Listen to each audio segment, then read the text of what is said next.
नमस्कार दोस्तों, स्वागत है अणिमा उपाध्याय की यूट्यूब चैनल पर। आज का वीडियो कविता के ऊपर है। यहाँ मैं कविता नहीं सुनाऊंगी, बल्कि कविता से जो अनुभूति महसूस होती है पढ़ने या सुनने वाले को, वो क्यों होती है, कवि उसमें ऐसा क्या डाल देता है कि उसके भाव संप्रेषित होने लगते हैं और हम वही महसूस करने लगते हैं, हमें वही एहसास होने लगता है जो कवि कह रहा होता है, कहना चाहता है, और इसे ही कहते हैं रस। ये वीडियो इसलिए महत्वपूर्ण है क्योंकि कविता हम सब पढ़ते या सुनते हैं, परंतु उसके भीतर की प्रेरणा या अभिव्यक्ति को, वो कौन कौन से रस हैं जिसमें वो कविता अभिव्यक्त की जा रही है, वो नहीं समझ पाते। तो अगर अभी तक आपने मेरे चैनल को सब्सक्राइब नहीं किया है, ज़रूर कर दें और इस वीडियो को अपने दोस्तों में शेयर भी करें और अंत तक भी देखें। ये जीवन भी तो एक कविता है, क्योंकि इस जीवन में भी हम वही सारे रस अनुभव करते हैं जो कवि अपनी कविता में उड़ेल देता है। जब मानवीय विचारों, अनुभवों और भावनाओं को लयबद्ध तरीके से कम शब्दों में तीव्रता के साथ व्यक्त किया जाता है, तो वो कविता बन जाती है। और जब कविता को सुनकर या पढ़कर पाठक या श्रोता वही आनंद की अनुभूति करता है जो कवि अपनी कविता में कहता है, तो उस अनुभूति को कहते हैं रस। और जिन भावनाओं से उद्वेलित होकर, प्रेरित होकर, आंदोलित होकर कवि उन भावों को शब्दों के प्रवाह में डाल देता है, उसे कहते हैं वाद। तो कविता में चाहे कोई सा भी रस हो, वो किसी भी वाद पर आधारित हो, उसके मुख्यतः 4 घटक ही होते हैं, मतलब 4 ही कॉन्स्टिट्यूएंट्स होते हैं, जिसमें पहला घटक है कंटेंट, जिसे हम कहते हैं विषय वस्तु, जो संदेश देती है, मैसेज देती है उस कविता के बारे में, वो है विषय वस्तु। उसके बाद आता है भाव यानी इमोशंस, जब कवि अपने भीतर उत्पन्न हुए भावों को पूरी तरह से कविता में प्रवाहित कर देता है, जिससे पढ़ने वाला या सुनने वाला भी उन भावों को समझ सके, अपने भीतर महसूस कर सके, तो वो कविता सार्थक हो जाती है। और फिर आता है रचना शैली, तीसरा घटक। ये भी बहुत ही महत्वपूर्ण है, क्योंकि बिना भाषा के, बिना अलंकार के भाव व्यर्थ हैं। अगर वो व्यक्त न किए जा पाए तो कविता निरर्थक है। और चौथा घटक है छंद, जिसे हम लय या तुक कहते हैं, राइमिंग कहते हैं। ये भी बहुत महत्वपूर्ण होती है, क्योंकि कविता पढ़ते समय अगर लय होती है, उसमें राइमिंग होती है, तो पढ़ने वाले को और ज़्यादा आनंद आता है। हालांकि बहुत सारी कविताएं आजकल बिना राइमिंग के भी लिखी जाती हैं, अतुकांत भी लिखी जाती हैं, पर ज़्यादातर कविताओं में तुक होती है। अब हम वापस रस की ओर रुख करते हैं, क्योंकि इस वीडियो में हम कविता में विभिन्न कौन कौन से रस हैं उस पर ही चर्चा करेंगे। सबसे पहले जब हम रसों की बात करते हैं तो श्रृंगार रस ही आता है। ये वो रस है जो ज़्यादातर कवि अपनी कविता में ज़रूर लिखना पसंद करते हैं, क्योंकि ये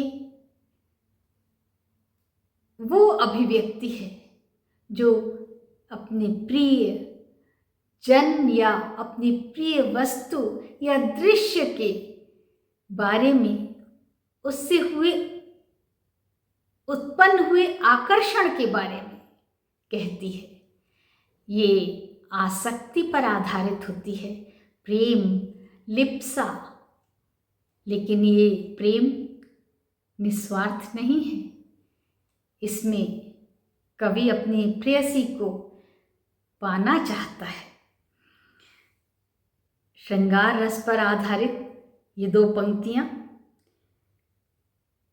राम को रूप निहारत जानकी, कंगन के नग की परछाई, यात सबे सुधि भूल गई, कर टेक रही पल टारत नहीं। सीता स्वयंवर के विवाह के समय सीता जी अपने हाथ में पहने कंगन के नग में श्री राम की परछाई देख रही हैं और वो अपने आप को टकटकी लगा के उस रूप को निहारते समय सब कुछ भूल गई हैं और उनकी आंखें वहां से हट ही नहीं रही हैं। लेकिन श्रृंगार का ही एक और अंग है वियोग, जिसमें प्रिय के बिछुड़ जाने से जो दुख उत्पन्न होता है वो इन दो पंक्तियों में आपको अनुभव होगा। हे खग मृग हे मधुकर श्रेणी, तुम देखी सीता मृग नैनी। यहाँ श्री राम सीता के वियोग में वन वन भटक रहे हैं और पेड़ पौधों से तो पूछ ही रहे हैं, भंवरों के झुंड से भी पूछ रहे हैं कि क्या तुम्हें सीता का पता मालूम है। कितना सुंदर वियोग का चित्रण है, जिसे पढ़कर या सुनकर कोई भी विरही उस भावना को समझ सकता है। महादेवी वर्मा की ये पंक्तियां भी इसी रस पर आधारित है। मैं नीर भरी दुख की बदरी, उमड़ी कल थी मिट आज चली। तो सोम ठाकुर की कविता जाओ पर संध्या के संग लौट आना तुम, ये भी श्रृंगार रस का अद्भुत नमूना है। कुछ फिल्मी गाने भी श्रृंगार रस पर ही आधारित हैं, जैसे 14वीं का चांद हो या आफताब हो, जो भी हो तुम खुदा की कसम लाजवाब हो। अपनी प्रेयसी की सुंदरता का बखान करता हुआ इससे खूबसूरत नगमा भला कहाँ होगा। पिया तो से नैना लागे रे, ये भी इसी रस पर आधारित गीत है। तो वहीं अखियों के झरोखों से मैंने देखा जो सांवरे, तुम दूर नजर आए, बहुत दूर नजर आए, ये वियोग का गाना है। लेकिन वियोग, जैसा कि मैंने कहा, श्रृंगार रस का ही एक अंग है। अब हम बात करेंगे करुण रस की। जब मन बहुत अधिक दुखी हो जाता है तो जिस रस की अनुभूति होती है वो है करुण रस। ये श्रृंगार के वियोग रस से बहुत अलग है, भिन्न है, क्योंकि यहाँ जो वेदना का वर्णन होता है वह स्थायी वेदना है। जब प्रियजन की मृत्यु होती है तो जो शोक उत्पन्न होता है वही करुण रस है, जो दुख का चरम है। यहाँ सदैव के लिए किसी वस्तु या प्रियजन के खो जाने का दुख व्यक्त किया जाता है। ये वो पीड़ा है जिसकी भरपाई नहीं हो सकती। हाय रुक गया यही संसार, बना सिंदूर अनल श्रृंगार। नारी अपने पति को खो देने पर जो महसूस करती है उस पीड़ा का वर्णन वही करुण रस है। अबला जीवन हाय तुम्हारी यही कहानी, आंचल में है दूध और आंखों में पानी। ये भी करुण रस पर आधारित कविता है। देखी सुदामा की दीन दशा, करुणा करके करुणानिधि रोए, पानी परात को हाथ छुओ नहीं, नैनन के जल सो पग धोए। सुदामा के जीर्ण शीर्ण पैरों को देखकर श्री कृष्ण के आंखों से जो आंसू बह निकले, उस पर आधारित है ये। और वहीं फिल्मी गाने भी इस पर हैं, जैसे ये दुनिया ये महफिल मेरे काम की नहीं, लग जा गले की फिर ये हंसी रात हो न हो, शायद इस जन्म में मुलाकात हो न हो। अब हम बात करेंगे हास्य रस की। जब कविता पाठ करते समय इतनी हंसी आए कि पेट में बल पड़ जाएं और वो रोके ना रुके, तो उसे कहते हैं हास्य रस। लेकिन जब वही हास्य गंभीर उद्देश्य के साथ कहा जाता है तो वो व्यंग बन जाता है। आइए इसके भी कुछ उदाहरण देख लेते हैं। शीश पर गंगा हंसे, भुजनी भुजंगा हंसे, शीश पर गंगा हंसे, भुजनी भुजंगा हंसे, हास ही को दंगा भयो नंगा के विवाह में, हास ही को दंगा भयो नंगा के विवाह में। यहाँ शिव विवाह की चर्चा की जा रही है और हंसी के साथ साथ व्यंग भी है। अल्हड़ बीकानेरी की पंक्तियां, तुम ही हो भाषण तुम ही हो ताली, दया करो हे दयालु नेता, तुम ही हो बैगन तुम ही हो थाली। ये भी हास्य रस पर आधारित है। तो वहीं अशोक चक्रधर जी द्वारा कही ये पंक्तियां, जिसका घर बस गया वो फंस गया, और जो फंस गया वो फिर दलदल में धंस गया। ये भी हास्य और व्यंग पर आधारित कविता की पंक्तियां थी। अब हम बात करें वीर रस की। जब किसी कविता को पढ़कर या सुनकर पराक्रम साहस जैसी भावना उत्पन्न होती है तो वो वीर रस का भाव कहलाता है। सुभद्रा कुमारी चौहान जी की कविता झांसी की रानी इसका सबसे बेहतरीन उदाहरण है। झांसी की रानी कविता सुनकर मन पर जो प्रभाव पड़ता है वही तो वीर रस है। इस कविता के पाठन से जो गति मिलती है, वो जो भावना जागृत होती है, वो शब्दों में बांधना बहुत मुश्किल है। बुंदेले हर बोलों के मुंह हमने सुनी कहानी थी, खूब लड़ी मर्दानी वो तो झांसी वाली रानी थी। तो वहीं राष्ट्र कवि रामधारी सिंह दिनकर जी की ये कविता, सच है विपत्ति जब आती है कायर को ही दहलाती है, सुरमा नहीं विचलित होते क्षण एक नहीं धीरज खोते, विघ्नों को गले लगाते हैं कांटों में राह बनाते हैं। ये भी वीर रस पर आधारित है। और द्वारिका प्रसाद माहेश्वरी जी की ये पंक्तियां भी वीर रस का ही द्योतक है। वीर तुम बढ़े चलो धीर तुम बढ़े चलो, हाथ में ध्वजा रहे बाल दल सजा रहे, ध्वज कभी झुके नहीं दल कभी रुके नहीं। ये पंक्तियां भी वीर रस पर ही आधारित हैं। तो वहीं गोपाल दास नीरज कहते हैं, मैं तूफानों में चलने का आदी हूं, तुम मत मेरी मंजिल आसान करो। और कवि चंद्र बरदाई की ये पंक्तियां तो हम सभी को वीर रस की उस चरम सीमा तक ले जाती हैं, जिन्होंने मोहम्मद गौरी की यह लीला पृथ्वीराज चौहान के एक ही तीर से समाप्त करवा दी थी। और ये 4 पंक्तियां हैं, 4 बांस 24 गज अंगुल अष्ट प्रमाण, ता ऊपर सुल्तान है, मत चूको चौहान, वीर रस पर आधारित है। और राम प्रसाद रामधारी सिंह बिस्मिल द्वारा हमेशा गाई जाने वाली ये नज्म, जो क्रांति का पर्याय बन गई। सरफरोशी की तमन्ना अब हमारे दिल में है, देखना है जोर कितना बाजुए कातिल में है। लोग ज्यादातर यही समझते रहे कि ये राम प्रसाद बिस्मिल जी ने ही लिखी है, लेकिन इसके वास्तविक रचयिता कवि बिस्मिल अजीमाबादी थे।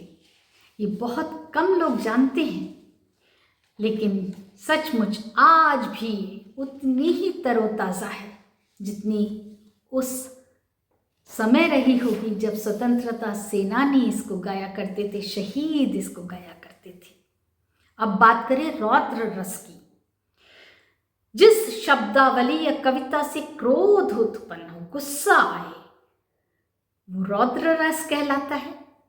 मैथिली शरण गुप्त जी ने इन पंक्तियों में अर्जुन के उसी रूप की अभिव्यक्ति की है जब श्री कृष्ण द्वारा उन्हें अभिमन्यु की मृत्यु की खबर प्राप्त हुई थी। कृष्ण के सुन वचन अर्जुन शोभ से जलने लगे, सब शील अपना भूलकर करतल युगल करने लगे। संसार देखे अब हमारे शत्रु रण में मृत पड़े, करते हुए ये घोषणा वे हो गए उठ कर खड़े। और रामचरितमानस में श्री राम जो करुणा के सागर हैं, करुणा निधि हैं, वे भी क्रोधित हो उठते हैं जब 3 दिन विनय के बाद भी समुद्र उनकी प्रार्थना नहीं सुनता। विनय न मानद जलद जड़, गए 3 दिन बीत, बोले राम सकोप तब, भय बिन होए न प्रीत। चंद्रशेखर आजाद तो ये पंक्तियां अंग्रेजों से कुपित हो गाया करते थे। खून उसका उबल रहा था, वो दैत्य में बदल रहा था। वो खून कहो किस मतलब का, जिसमें उबाल का नाम नहीं। जो परवश होकर बहता है, वो खून नहीं वो पानी है। तो वहीं किसी कविता को पढ़कर या सुनकर अगर भय, डर लगे, भय की उत्पत्ति हो, तो उसे भयानक रस कहते हैं। और इसका उदाहरण भी जयशंकर प्रसाद की इन पंक्तियों से प्राप्त होता है। उधर गरजती सिंधु लहरियां, उधर गरजती सिंधु लहरियां, कुटिल काल के जालों सी, चली आ रही फेन उबलती, फन फैलाए व्यालों सी। ये समुद्र के उस रूप का वर्णन है जो तूफान से गुजर रहा है, सुनामी का वर्णन है। उधर गरजती सिंधु लहरियां, कुटिल काल के जालों सी, चली आ रही फेन उगलती, फन फैलाए व्यालों सी। तो वहीं जब हनुमान जी लंका दहन करते हैं तो दैत्य राक्षस किस प्रकार से भयभीत होते हैं, वो इन पंक्तियों में प्रकट होता है। हनुमान की पूंछ में लग ना पाई आग, लंका सारी जल गई, गए निशाचर भाग। और ये 2 पंक्तियां जो अब मैं आपको सुनाऊंगी वो भी भयानक रस पर ही आधारित हैं। एक और अजगरई लखी, एक और मृगराय, बिकल बटोही बीच ही, परियो मूर्छा खाए। एक और अजगर है, दूसरी ओर सिंह है।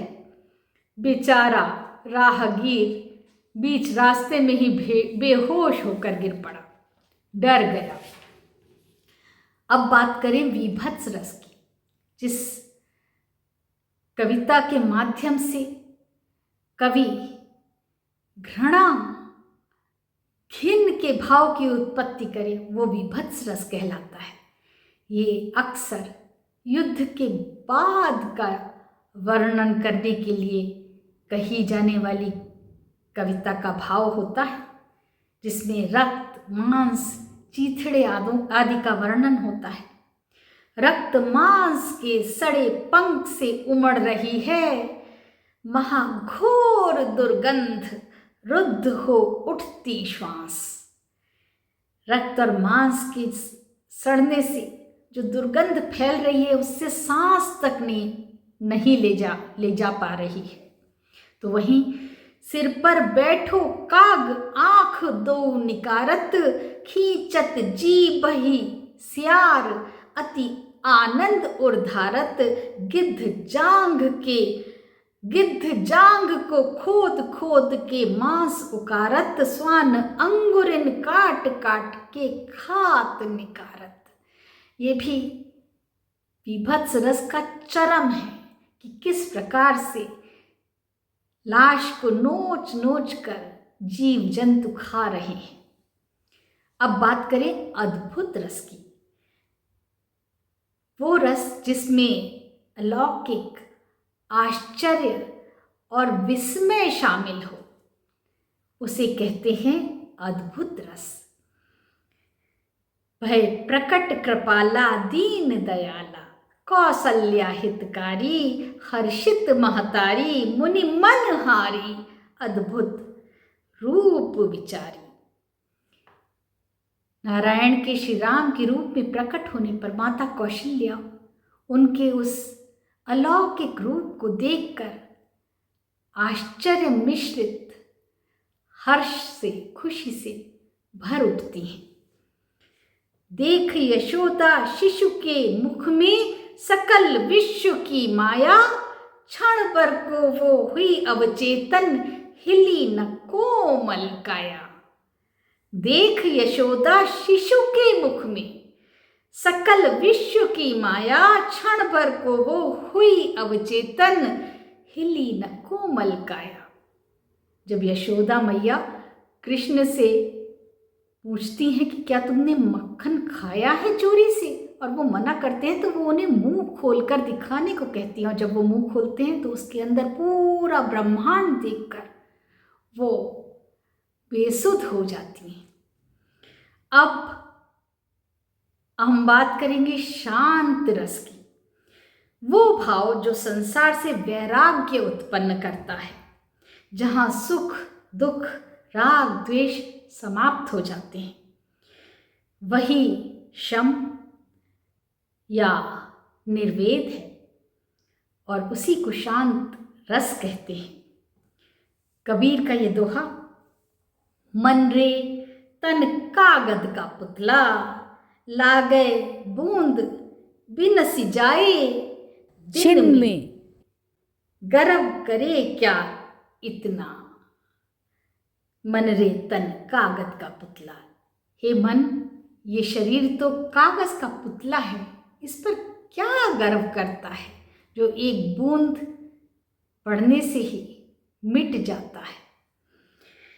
जब मैं था तब हरि नहीं, अब हरि है मैं नाही, सब अंधियारा मिट गया, जब दीपक देखा माही।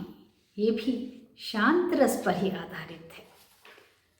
इसके अलावा एक बहुत ही खूबसूरत रस वात्सल्य रस भी पाया जाता है कविता में। ये वो रस है जिससे माता पिता या संरक्षक का निश्चल निस्वार्थ प्रेम व्यक्त होता है।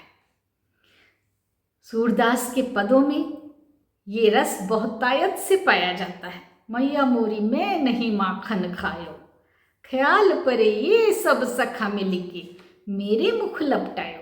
ये इसी रस पर आधारित है। यशोदा हरि पालने में झुलावे, हलरावे दुलरावे, मल्हावे जोई सोई कछु गावे।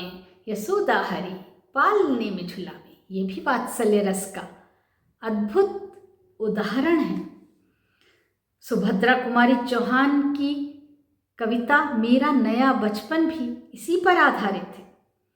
मैं बचपन को बुला रही थी, बोल उठी बिटिया मेरी, नंदन वंशी फूल उठी ये छोटी सी कुटिया मेरी। माँ ओ कहकर बुला रही थी, मिट्टी खाकर आई थी, कुछ मुंह में कुछ लिए हाथ में मुझे खिलाने आई थी।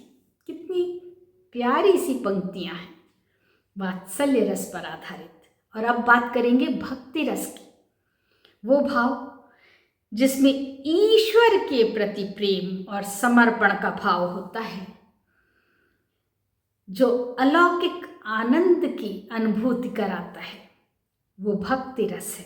हालांकि इसमें भी प्रेम है, परंतु ये प्रेम निस्वार्थ है, इसीलिए श्रृंगार रस की कैटेगरी में नहीं आता और ना ही शांत रस, क्योंकि यहाँ वैराग्य नहीं है, यहाँ तो प्रेम है, रति है, लेकिन निस्वार्थ प्रेम है।